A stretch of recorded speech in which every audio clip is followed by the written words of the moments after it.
Okay, so this is the revision for Year 10 triples, specifically looking at calculations that you might need for the Paper 1 exam. The key thing to remember is that there are three equations that are very useful and come up very commonly, where you are going to have to incorporate moles calculations for the exam questions. So our three triangles, the first one is if you see something in grams. In grams, so where you've got a solid usually, but if it says it's in grams, it doesn't matter what it's talking about, it could be liquids or gases as well. If it's in grams, moles is equal to the actual mass that it tells you they've got, so 7 grams of a solid, 10 grams, whatever it is, divided by the relative molecular mass, which is where you add up all of the masses of the thing that you are recording. So, for example, it could be hydrogen oxide, water. You are going to add 1, add 16, so your MR is 18. Okay, I was going to say hydrogen, I added the oxygen on the end. The triangle for this is the mass at the top divided by moles times the mister. Okay, personally, I'm not a fan of the triangles, but I do know that some of you like them, and you can learn it as the three triangles if you want. That's the first equation and the first triangle, and then that's for when it's in grams. The second one is when we're talking about solutions. The question might not include the word solution, so you need to look for these units. Mole per cubic decimeter. Remember that 1 cubic decimeter is equal to 1,000 cubic centimetres. It's a litre. It's a bit of a stupid unit that we use in chemistry, but it's important to remember that.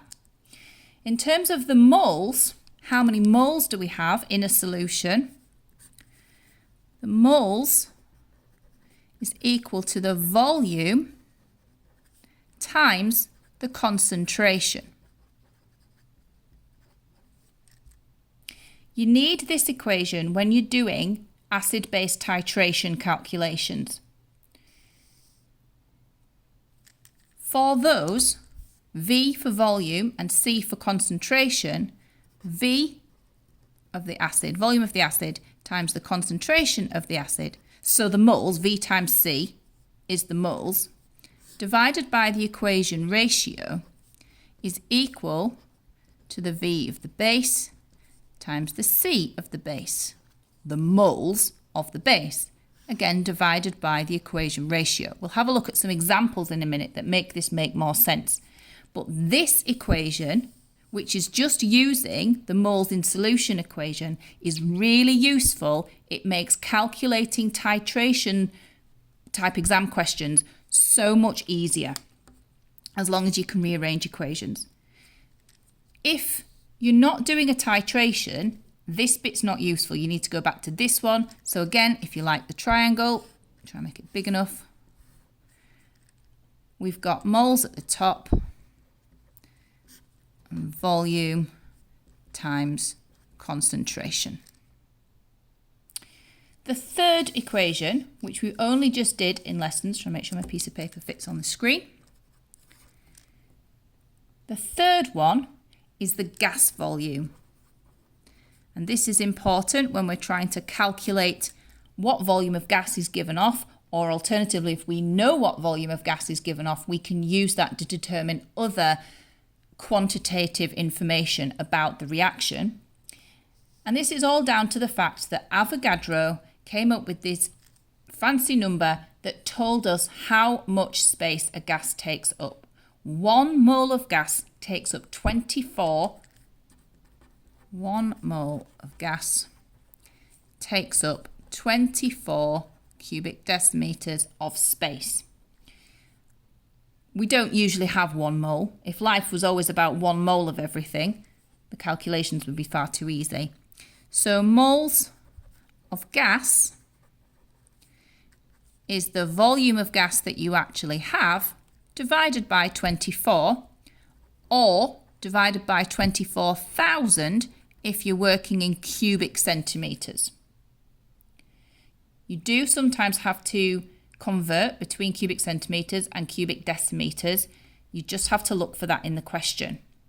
So what I've got now is a whole load of questions just to show you some examples. I'm going to give you the printed copies of these in our lesson. I'll email the mark scheme home, but I just want to show you how we apply these equation triangles. Let's just do the one for this one as well so you can have these for yourself. The volume is at the top and it's moles times 24, or remember 24,000 if it's cubic centimetres.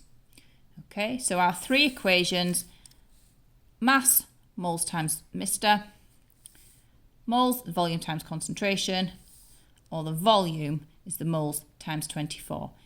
You have to pick the right equation based on the information you're given in the question. Let's have a look at some examples. So I'm going to start off easy, looking at reacting masses, which is something we've done before. Calculate the minimum mass of zinc that needs to be added to 0.5 grams of iodine so that the iodine fully reacts. There's our equation.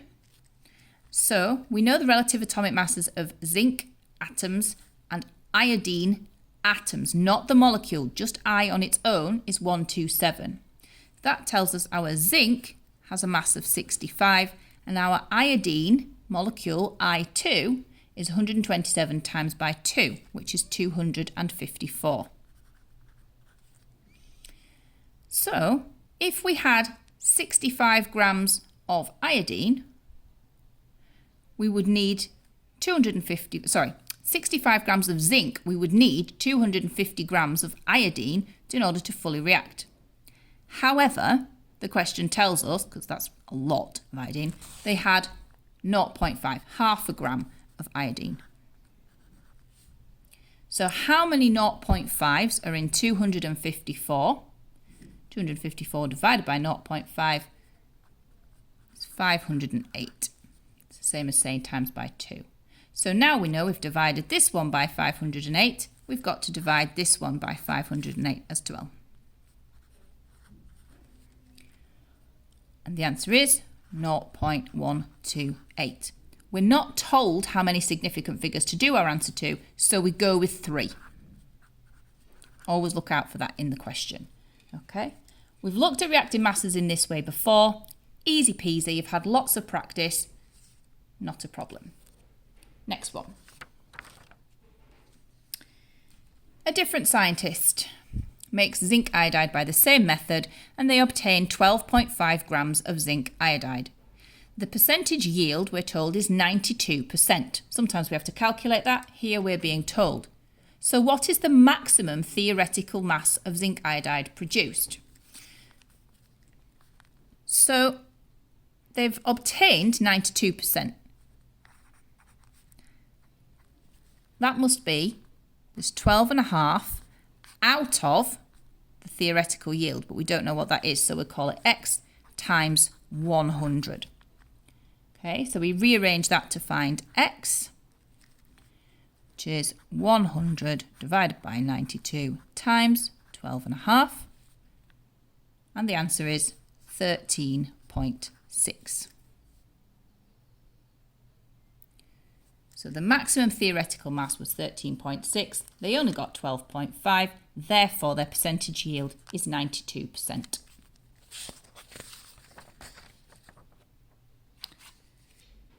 Now the scientist takes that zinc iodide and they make it into a solution with a concentration of 0.1 moles per cubic decimeter. So we know which triangle we need to use, the one for solutions. Calculate the mass. We're going to have to use that triangle as well. So we're using triangles 2 and 1. Calculate the mass of zinc iodide required to make 250 cubic centimetres of this solution. The first thing is that we have a volume and we have a concentration. Moles equals volume times concentration means that we have 250 over 1,000 because it's cubic centimetres there and cubic decimeters there. It's easier to convert this one where it's just the cubic centimetres on its own and we don't have to worry about the moles part. So 250 divided by 1,000 makes it into cubic decimeters, times by the concentration, which is 0.1. And that comes out at 0.0025 moles. So now we know how many moles are in the solution, but how much are they going to have to weigh out in order to make that? Think back to our equation. Moles equals mass over molar mass. Rearrange that and we get the mass is equal to the moles times the molar mass. So the moles is 0.0025 because we just worked it out up here. And the mass of zinc iodide, the molar mass of zinc iodide is one lot of zinc, one lot of 65, and two lots of 127. So if we add all of that up, we get 319. And the answer is 0.798 grams. Again, we're not told how many significant figures, so we have to assume that we're going to do it to 3. Can you tell what time it is? Don't know if you can hear the tannoy. Here we go. Next one. Calculate the mass of sodium hydroxide in this volume of this concentration. So it's the same thing again. We've got a volume and a concentration, so we can calculate the moles. Once we've got the moles, we can always calculate the mass because we can always find the MR, partly because they usually give it to you in the question, or you can find it from the periodic table. Again, I write out the whole thing. I like writing out the equation and then you're showing the examiner what you're doing. Moles equals concentration times volume, or volume times concentration, it doesn't matter. So that is, hang on a minute, sorry, confused myself there, know what I've done now, is equal to 30 divided by 1,000, because it's cubic centimetres into cubic decimeters, times 0.105, which is 0.00315 moles. So we know how many moles we've got, just find the mass. This question is exactly like the last one. Moles times the molecular mass. We know our moles. Be really careful when you're copying your answer from there to here. Don't start missing out decimal places. Don't miss out a 0, because if you do, you get your wrong answer overall. You're going to keep that on your calculator, times by 40, okay, and that's your answer, 0.126.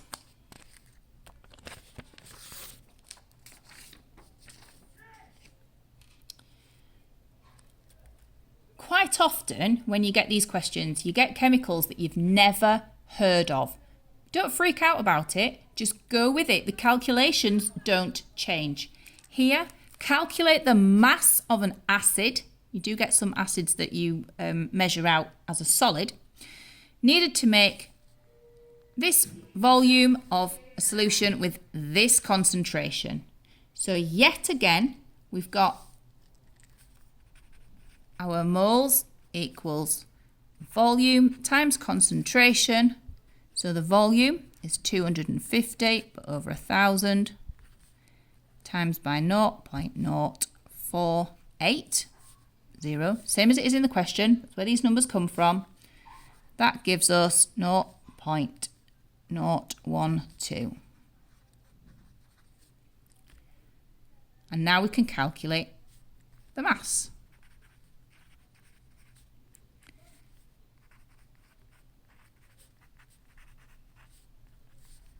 We know the moles. We know it's 90. It tells us there. The MR is 90. So the answer is 1.08. I have worked these out already, by the way. I'm not just randomly doing these sums in my head. That would be impressive though, wouldn't it? Next question. The student found that 25 cubic centimetres of the sodium hydroxide was neutralised by 15 cubic centimetres of the 0.048 moles per cubic decimetre ethane dioic acid solution. Ugh. As soon as you read that, you're just going, what's going on? There's too many numbers, there's too many horrible words that I don't understand. It's fine. You do understand it. This is where we're going to start using our Vacid and Vbase equation. So I'm going to write next to my equation here, V for volume at the top and C for concentration at the bottom.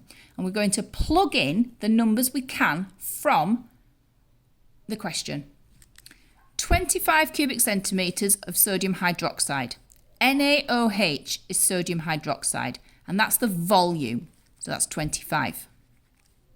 It was neutralised by 15 cubic centimetres of the ethane dioic acid. That's this one. That's cropped up earlier on the question. We've identified that as ethane dioic acid. So the volume is 15 and the concentration 0.048. It's just the concentration of this. Calculate the concentration of sodium hydroxide that we don't know. So now we can use the volume of acid times the concentration of acid, so the moles of the acid, divided by the ratio is equal to the volume of base times the concentration of the base over the ratio. The ratios here, no numbers in front, so that one is 1. For the base, the ratio is 2. So let's plug our numbers into this equation. The volume of acid is 15 times the concentration of acid, 0.048, all divided by 1. And the volume is 25 times the concentration, we don't know it, that's our question mark, all divided by 2. So we can work this out. 15 times 0.048 is 0.72. We're going to times that by 2 to get rid of that there, is 1.44. And we're going to divide that by 25. Let me show you that again. 15 times 0.048 is 0.72. That's equal to 25 times C over 2. We're going to get rid of that 2 and put it up there. So that's 1.44, 25 times C. And then C on its own equals 144 divided by 25. And the answer comes out, 1.44 divided by 25 comes out at 0.0576. They've not told us how many significant figures to do. Just make sure you write your answer in the space they actually want you to put it in. 3 significant figures.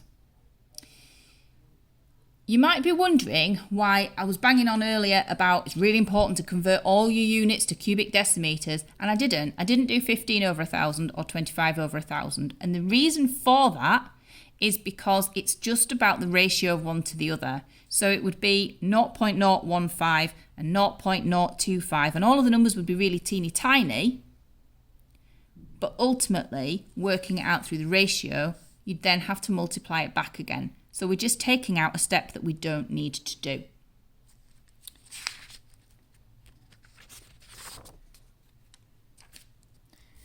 The next one that I want to have a look at is something that comes up quite commonly, and that's where they give you somebody's titration results. They've given you their results table. They did the titration 5 times, and these are the results they've got. A student titrated 25 cubic centimetres of sulfuric acid with a 0.105 moles per cubic decimetre concentration sodium hydroxide. The equation for the reaction is here. They'll always give you that equation. I'm going to do the same as I did last time. V above and C below. So we're pointing along here. So this time we've got them the other way around. We've got our base first and then our acid. You need to recognise the formula. Sodium hydroxide is NaOH, H2SO4, sulfuric acid. Calculate the concentration of sulfuric acid. So the concentration is this one here. We don't know. And use only the student's concordant results concordant results are those within 0.1 cubic centimetres of each other.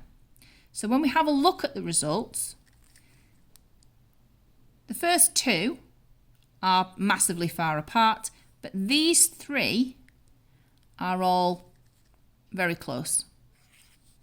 They're all within 0.1. So we have to find the mean.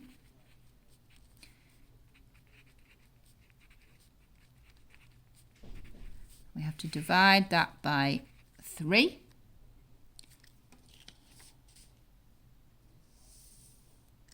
And that is 22.13 cubic centimetres. Sorry, shift it up, you can see what's going on.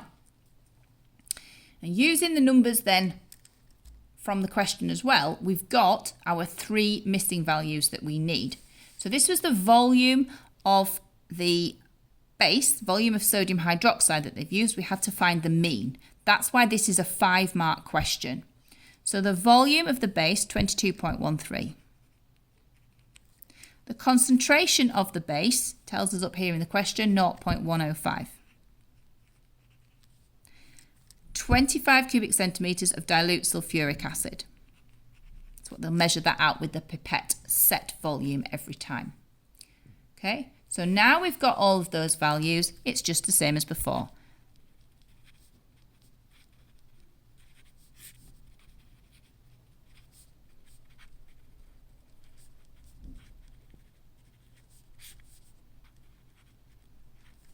Okay, the volume of the acid, 25, concentration, we don't know, it's what we're trying to find out, and the ratio, no number in front, so that means 1. The volume of the base, we worked it out from the mean, the concentrations given in the question, and the ratio, there's a 2 in front, so that's over 2. And all we've got to do is work everything out so that we get C on its own. So first of all, we can ignore the 1. 25 times C is equal. We can work out all of that when you've got a calculator. That's nice and easy. And we get C, and then remember, whatever you get for this, I didn't write that down, sorry. Whatever you get for this, you then have to divide by 25.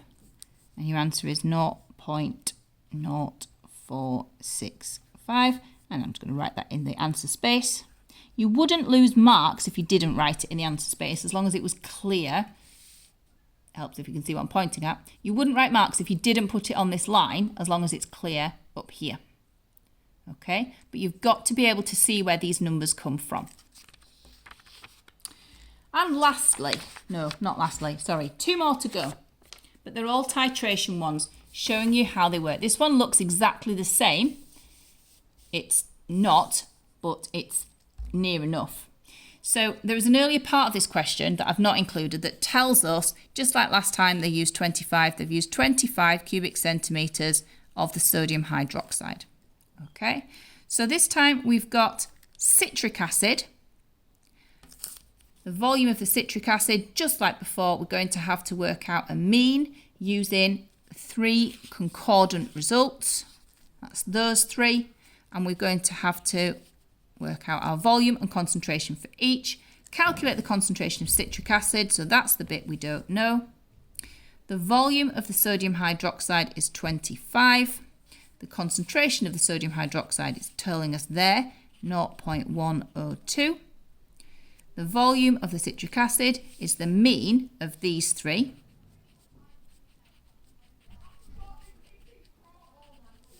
Divided by 3 is 12.13 cubic centimetres, so that's going to go up here. And now back to it.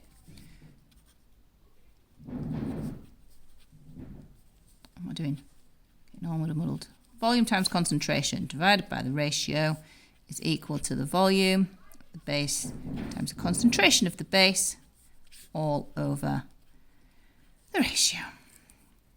So for the acid, 12.13 times, we don't know what that is, divided by the ratio, which is 1.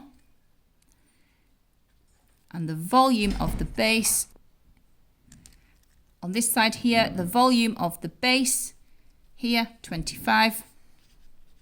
The concentration of the base, and the ratio, 3. There's a 3 in front there, so it's important that we've got that 3. Okay, so I actually need a bit more space to work this one out than they've given me, partly because I'm using a big fat pen. That's okay, you can always use more space as long as your answer goes on the line.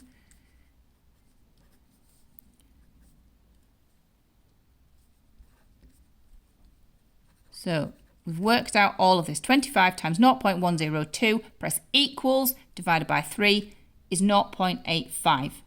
And then divide that by 12.13 to get C. C equals 0.0701. Always 3 significant figures, unless it tells you otherwise. Read it and check the instruction. But 5 marks for that. Just the same. The extra step is understanding that you have to find the volume from their results. Just remember, titration calculations, this. One last one.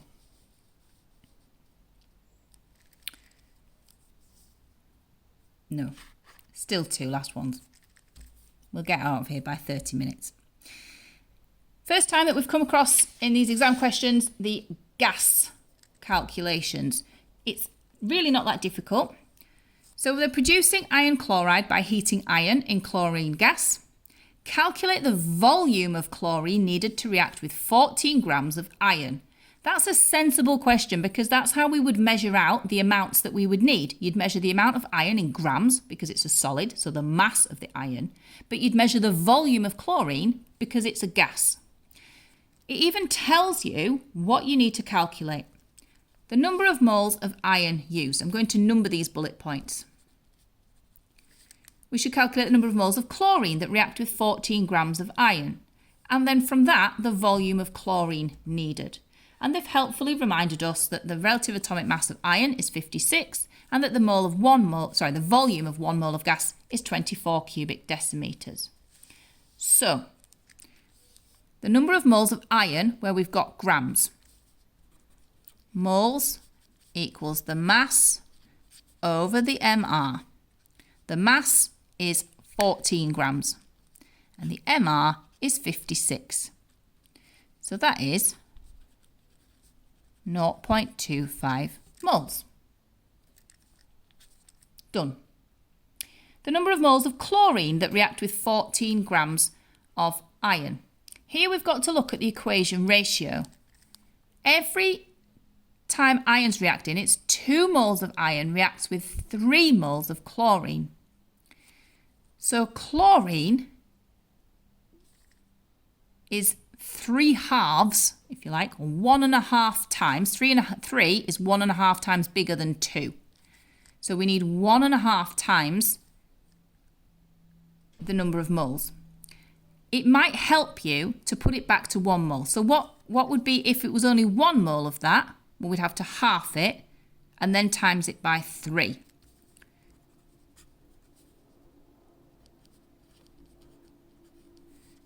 That's how I would do it. I would divide by 2 and then times by 3. I would do it as a separate step.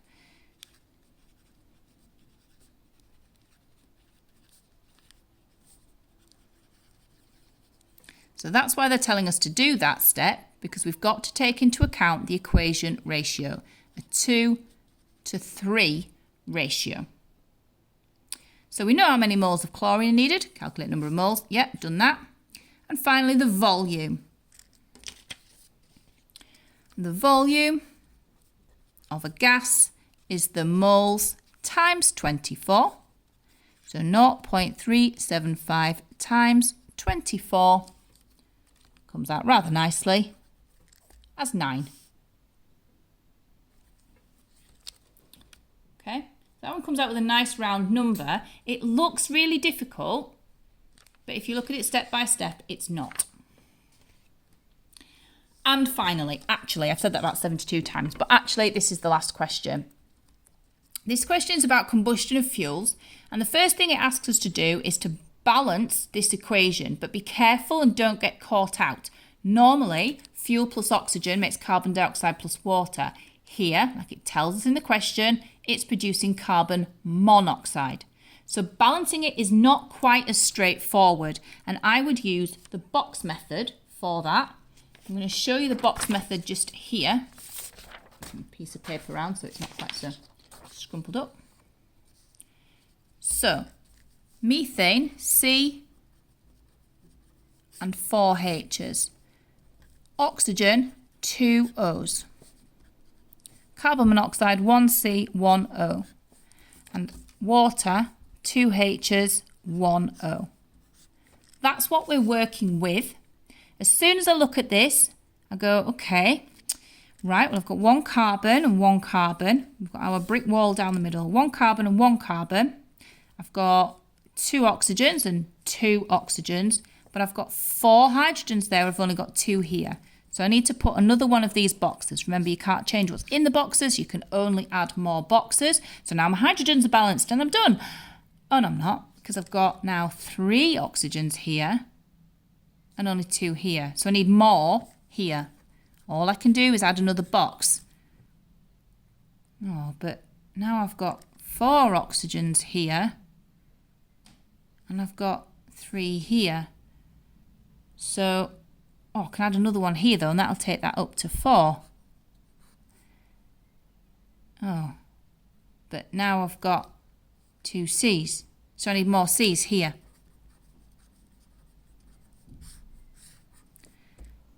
Oh, but now I've got more H's. I've got 8 H's here, and I've only got 4 here. So I need another one of these. Oh no, that's still not enough. Another one of these. Right, now I've got 2 carbons, 2 carbons, 8 hydrogens, 8 hydrogens, 4 and 2, 6 oxygens, 4 oxygens, 5 and 6. So that's actually quite long-winded to balance.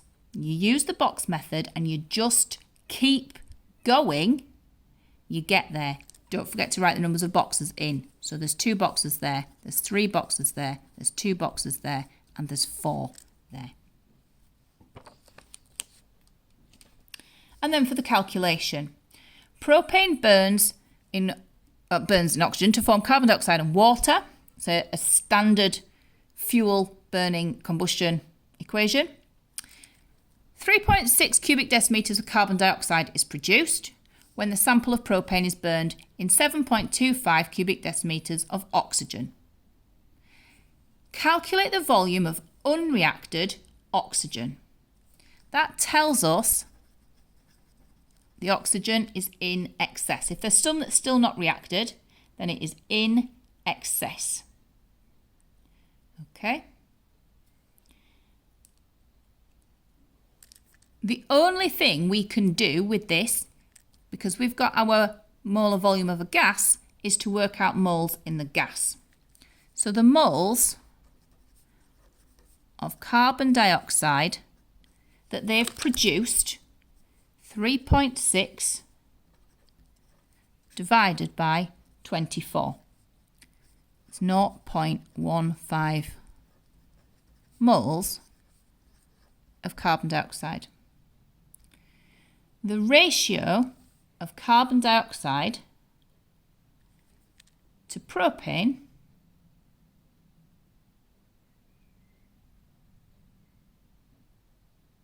the moles of carbon dioxide to oxygen, again we've got this 3:2 ratio, so we need to look at the ratio between the oxygen and the carbon dioxide. It's a 5:3 ratio.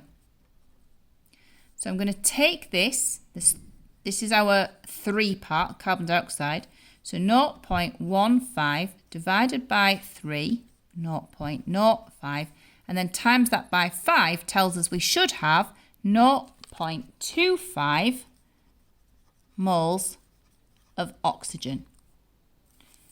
Now 0.25 moles of oxygen times 24 is 6 cubic decimeters.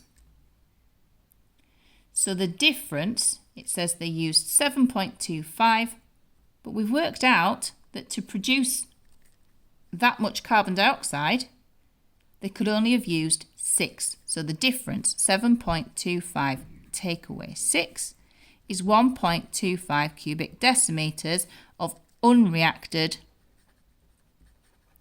oxygen. Give your answer in cubic centimetres. So times it by 1,000. Sorry, there we go.